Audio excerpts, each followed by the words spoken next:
কিছুদিন ধরে আমি ভিডিওর মাধ্যমে সবসময় এটাই বলছি, বর্তমান দিনে মেয়েদের বিয়ে করা উচিত নয়, কারণ মেয়েরা সংসারে গিয়ে সবচেয়ে বেশি অশান্তির শিকার হচ্ছে।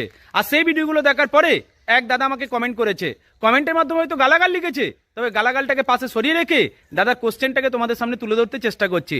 সেই দাদা লিখেছে, তুই কেন বিয়ে করলি? দাদা, তোমার কোশ্চেনটা আমার সত্যি ভীষণ ভালো লেগেছে। তবে প্রথমেই তোমাকে বলি, আমি কেন বিয়ে করেছি এটা না বলে আমি কাকে বিয়ে করেছি এটা তোমাকে জানতে হবে। আমি যে মেয়েটার সঙ্গে সংসার করছি, অর্থাৎ আমার বউ, শুধুমাত্র আমার বউ নয়, 10টা বছর আমরা ভালোবাসার সম্পর্কে ছিলাম। 10 বছর ধরে হাতে হাত রেখে প্রতিজ্ঞা করেছিলাম একসঙ্গে থাকবো। আজ 6 বছরের সংসার জীবনে 2টো সন্তানের বাবা হয়ে গেছি। দেখো আমাদের ঠিকানা এখন একটা ছাদের নিচে। আমি আমার বউকে একবেলা ফ্রাইড রাইস, একবেলা বিরিয়ানি খাওয়াতে পারিনি, কিন্তু আমি কথা দিচ্ছি আমার বউকে যতদিন বাঁচবো ততদিন সম্মান করতে পারি। এটাই আমার অহংকার। এবার তোমাকে তোমার উত্তরটা দিচ্ছি। আমি বিয়ে করেছি 2টো কারণে। এক হচ্ছে বিয়ের পরে বউকে নিয়ে অহংকার করব বলে, আর দ্বিতীয় হচ্ছে একজন যোগ্য বাবা হিসাবে সন্তানকে মানুষ করব বলে। আর সেই দুটো আমি করে দেখাবো, তোমাদের আশীর্বাদ যদি এরকমই থাকে। তোমরা আমাকে গালাগাল দিলে আমার কষ্ট হয় না, কারণ আমি আমার বউকে পেয়ে আমার জীবনটাকে আমি নষ্ট হতে দেব না।